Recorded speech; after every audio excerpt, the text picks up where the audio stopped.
Welcome, class, to lecture 3. So, we're going to be talking about evolution.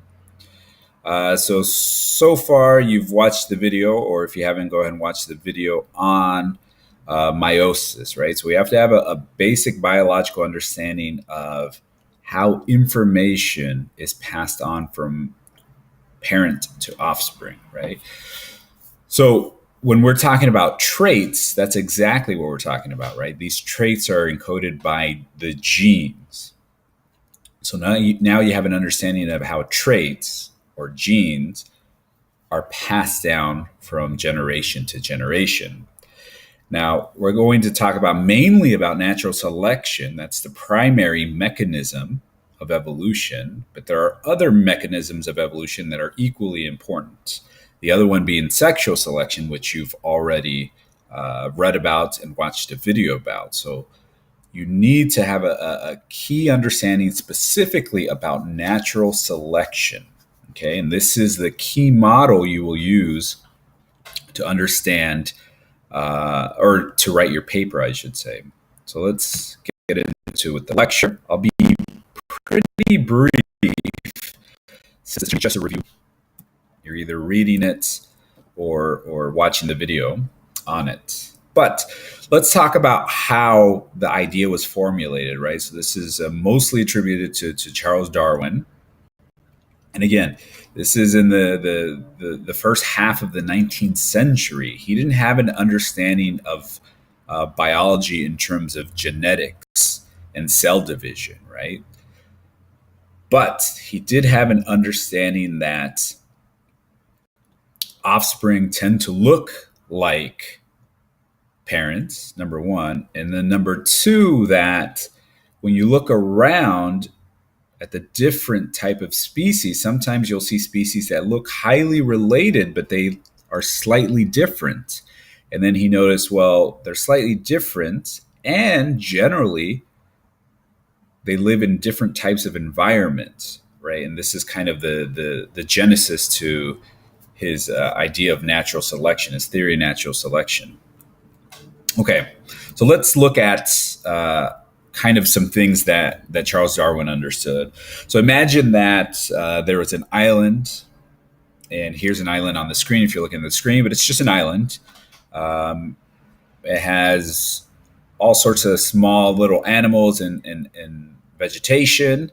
There's no real large animal, right? Nothing bigger than, a bug, a small bug or something like that, right?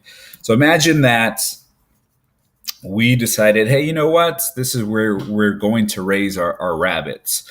So we sailed to that island and we drop off a few of the rabbits. So think about a picture on the left there, right? It's just a few rabbits.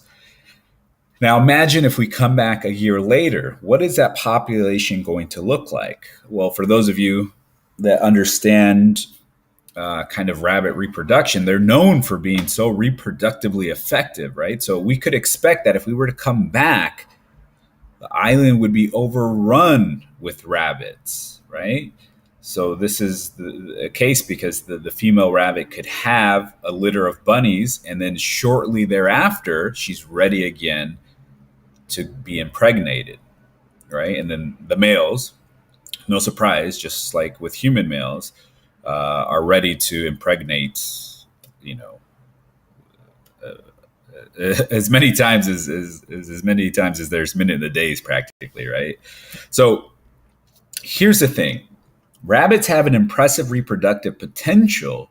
However, guess what? This population will not grow forever, meaning it will not be an infinite number, of rabbits. Why? Why can't this population continue to grow and grow? What factors restrict the growth of the population, right? Well, some of you are thinking, well, there's just not enough resources, right? So that's key here. Right? That's probably the number one thing that's going to limit this. So there's a limited number of food, a limited number of water, a limited number of land, right? So eventually the population will reach a point where there's not enough food for everyone, not enough water, etc. there's also other factors that are unpredictable sometimes. And that are the factors like diseases, natural disasters, or predators, right? Maybe a new predator comes in, right? In the form of a falcon, something we didn't expect to happen, but all of a sudden falcons have migrated there. So now we have new predators. So what does this mean? Well, this means that not every single rabbit has or will survive. So there are differences in the probability of a rabbit surviving. Now, what does it depend on? Well, we're going to talk about that in a little bit, but not all rabbits will survive. So what exactly decides which rabbit will survive and why? So let's look at how as humans we kind of already had an understanding of natural selection. And even if you don't, it is kind of intuitive to you because of breeding animals, for example, right? So on the screen, I have a picture of a gray wolf. And then on the right, we have a picture of small little chihuahuas. So picture that if you're not following along. So all dogs, including chihuahuas, are descendant from some sort of gray wolf relative or descendant, ancestor, I should say. So how did this happen? So here's what I'm saying that we already had an idea. Humans were able to manipulate the wolf into the modern day dog, right? And this will kind of help you understand also human behavior in regards to our research paper. We know that not all dogs have the same type of temperament or behaviors, right? It's like hound dogs, for example, were specifically selected to use their great sense of smell to track animals, for example, right? Any type of herding animal, why do they have that behavior? Any type of herding dog, I should say, when they herd sheep, for example. Well, guess what? That trait, that behavior was selected for by humans. So you can see how our genes really affect behavior, not just the way we look, but behavior as well. So this is what's known as artificial selection, right? And this is a process in which humans actively select for or against certain traits in organisms. So a lot of things, it's not just animals, but plants. Here you have an illustration of some common vegetables like cauliflower, cabbage that come from a wild plant. And depending on what you're selecting for, you could select for the flower and you can get a cauliflower, for example, or you could select for the leaf and get something like kale, right? Depending on what humans selected for. Now, let's get to this idea with the rabbits. Who is likely to survive? Which rabbit? Again, this is pretty largely dependent on the environment. So on the picture here, we have a illustration, or a picture, I should say, of two moths, both of the same species, but one of them is white in color and one of them is black. Which one is likely to survive? Well, if you didn't have any other information, you wouldn't know, right? If they were in snow environments, you could see, well, the white one might be more likely to survive. But in this case, they're against the bark of a tree that has turned very, very black. Well, guess what? The black moth is more likely to survive, right? This is our understanding that their predator is probably some sort of lizard or bird. And which one is more camouflaged? Well, the one that is camouflaged to its environment. Now, here's the thing is that these moths can't change their color. They were just born this way, right? By the luck of the draw, one of them is darker, meaning it's able to camouflage. The other one is lighter, meaning, well, that's too bad, right? So which genes, which traits are more likely to be passed on?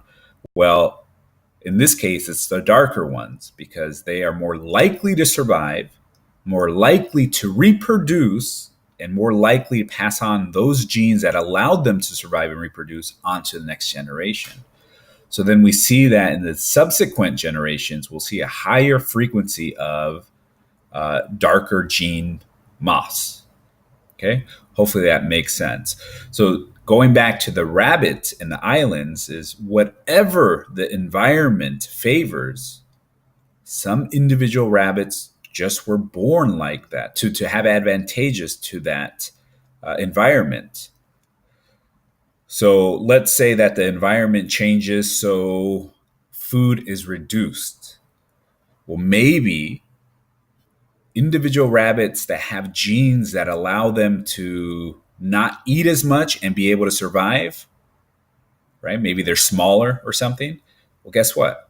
Now they're more likely to survive. So the bigger rabbits, well, they need a lot of energy to sustain all that body mass. Well, guess what? They're not likely to survive.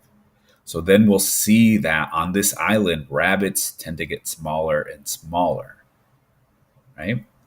So just think about that. And this is how you will kind of approach your paper as well.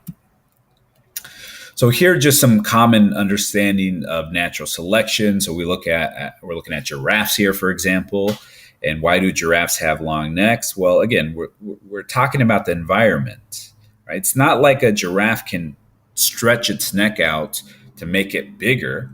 And even if it can, you'll read in your Mendel chapter in the book is that they don't pass that down. So in other words, if you were to go to the gym and put on a lot of muscle mass, that's good for you, but that doesn't do anything to your genes. You're not going to pass that down to your offspring. So in other words, your baby's not going to be born all buff. Does that make sense? Right. So we're just talking about genes that are being passed down in the form of gametes, eggs, or sperm. Those are the genes that have a chance of making it to the next generation. So remember, we're going to be looking at the environment. The environment is always changing. This could be sudden or this could be gradual, but the environment is the determining factor in regards to which individuals survive and which individuals don't. So again, this is why variation is important. In any given population, there's variation for any single trait. So it means that this variation could have no consequence, or if it's advantageous or disadvantageous in the environment, then guess what? It will have consequences. Some are more likely to survive now, some aren't. So when we're talking about, sorry if you could hear that, the sirens in the background. So when we're talking about natural selection, we're talking about variation, environment, being able to survive, and being able to reproduce to pass on those genes to the next generation, right? So we're going to be using words like favorable or unfavorable.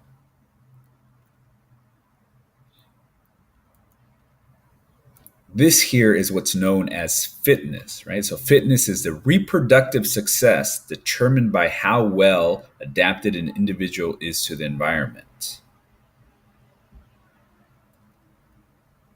And then lastly, we're going, or just brief review, we're going to be we talked about sexual selection, right? So again, sexual selection is a process in which traits become more or less common depending on an individual's ability to mate with more or better partners, right? And it looks like there's two designs to this: female choice or male-male competition. If you're unfamiliar with that, go back to the bird video and review those terms. That's definitely going to be a quiz question. So now let's look at the other mechanisms of evolution.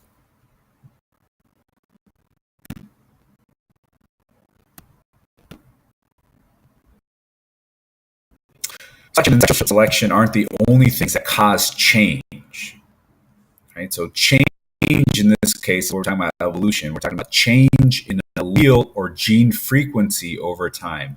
So what is causing the genes to change in a population? Well, number one, it's natural selection. We saw that. We saw how that can change a population, specifically how it could change genes in a population over time. Sexual selection, well, guess what? We saw that already. We could see how that could change which genes are more likely to be passed on to the next generation. And over time, we'll see a change in allele frequency and gene frequency. So here are the mechanisms of evolution. I need you to know this for the quiz. So on the quiz, for example, you'll have to know what natural selection is. You'll have to know what sexual selection is. And I'm sorry, I could be if you were already quizzed on that, then you won't need to know. But definitely you will have to list or know the 5 mechanisms of evolution. And just FYI, non-random mating is the same thing as sexual selection. So you could use either one.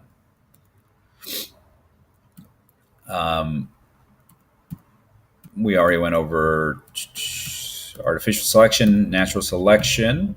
Now let's go over the second one, gene flow. So know the definition of gene flow. Gene flow is the movement of alleles in or out of a population, right? So this is the reason why a species doesn't become different species. So as humans, we're the same species. Now, gene flow allows us to continue to share our genes. Therefore, we're never in a position where 2 groups of humans have separated and not mating with any other humans, and then eventually they would become their own species, right? That hasn't occurred with Homo sapiens.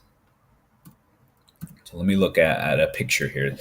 Imagine that the group on the left is imagine that both here are the same species, but just like humans, even though they're the same species, there's different variation with them, right? So on the left we have green, but on the right we have brown beetles, right? So why do they look different? Well, probably natural selection. They live in different environments where green is favored on the left and brown is favored on the right, but they're the same species. Now, if they continue to live in isolation, then eventually, guess what? They might become different species. And what does that mean? That means that they wouldn't be able to mate with each other. But at this point, they still are. So gene flow here is the idea that something could happen which allows the species on the right all of a sudden to be introduced to the species on the left. And so let's just imagine that the reason they were separated is because a river formulated in the middle of them. And beetles can't cross this river. So they're geographically isolated, physically isolated. But let's imagine, remember, we're always talking about the environment. Let's imagine that the environment dries up and the river dries up, and all of a sudden there's a passage.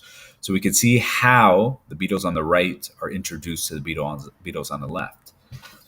And you can see how this changes allele frequency or gene frequency over time. Right? So on the left now, all of a sudden, all these new genes are going to be dumped into the gene pool on the left. So immediately we start to see changes in the gene pool on both populations, right? So this would allow them to maintain them being the same species, but it's also going to change their population. Next, we have genetic drift. So genetic drift, know the definition. It's just this first one here. The change in allele frequencies as a result of chance processes, right? So if I'm going too fast, just pause it, write down the definition, and then hit play. So this is the understanding that sometimes there's this just chance event that occurs that immediately changes the allele frequency or the gene frequency in a population. So we're going to look at 2 examples. The first one is the founder effect. So the founder effect is when a small population branches off from the larger one and then goes on to found a new colony, for example. So how is this a chance event, and how does this change the genes? Well, here we see that not everybody from the original population is leaving to start a new colony, and it's not going to be a random representation of everybody in the original colony. For whatever reason, just a few of the original colony will go on to found a new colony. So everybody in this new colony is descendant from the original colony. However, it doesn't mean it's an equal representation of everybody in the original colony, right? So, just for a thought experiment, imagine that we as a class were the original colony. And for whatever reason, we said, hey, only those born in East Asia are going to start a new colony, right? So they go and start a new colony. Now you can see that they are from the original colony, but they have different genes that are now formulating the basis of the new colony, right? So we could see how all of a sudden the gene frequency has changed from the original population to the new colony. Now, something that's very similar here is another example that you have to know, and this is population bottleneck. This here occurs when a population undergoes an event in which a significant percentage of a population or species is killed or otherwise prevented from reproducing, right? So here's something to know, and this works for the founder effect as well, right? So imagine on the left, the bottle, we have the original population, and each color represents particular genes, right? So the whole thing is our gene pool. Now imagine something happens like a mass disease or a mass killing or some sort of catastrophic event that there's only chance survivors, right? So you could see how these survivors do not represent the original population. And then guess what? Who's going to mate? Well, the survivors. So the subsequent population will all be descendants of these survivors. And you can see how the new population genetically differs from the original population. Again, we see a change in allele frequency over time. And then lastly, we have mutations. So mutation, just know the top line there, are inheritable changes in the genotype, right? So you could have mutations in your body now, but as long as it doesn't affect your gametes, your sperm or your eggs, then you're not going to pass it down. So you could have a mutation now and it causes skin cancer or something. As long as that doesn't mutate your gametes or the DNA in your gametes, your eggs or your sperm, then that's not going to be passed down, right? But if it does mutate in your sperm or your egg, the DNA, the genes there, then guess what? That could potentially be passed on. Sometimes it could just be a mutation and no harm. Sometimes it could be a harmful mutation. And other times it could be an advantageous mutation, right? So let's say the mutation changes your color from white moth to dark moth, and guess what? The environment is dark. You could see how this mutation, even though your parents and your ancestors were all white moths, you could see how this mutation is now advantageous and wouldn't just be some one unique mutation found only in you, but now since it increased your ability to survive, it will likely be passed on to the next generation. All right. So that's all I have, guys. I know I was kind of fast on it. It was a lot of information, but again, just pause whenever you have to, and understand what the mechanisms of evolution are, know the definitions, and then know the two examples, bottleneck and founder effect, and you should be good for the upcoming quiz.